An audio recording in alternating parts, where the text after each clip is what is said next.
Fẹ́ ẹnìkejì rẹ gẹ́gẹ́ bí ara rẹ. Kárìn ká pọ̀ síbẹ̀síbẹ̀.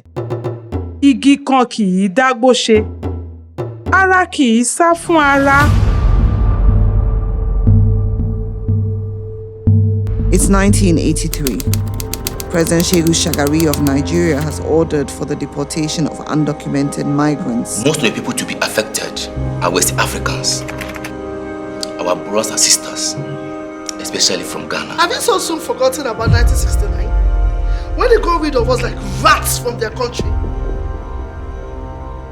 Migrants are human beings. How about that? Where are you coming from? Nationality! Oh, Ghana.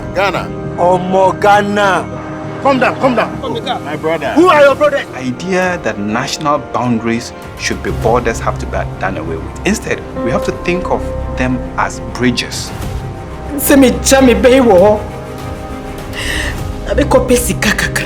We have to humanize migrants. We have relatives, we have friends who are migrants, and we ourselves might in future be migrants as well.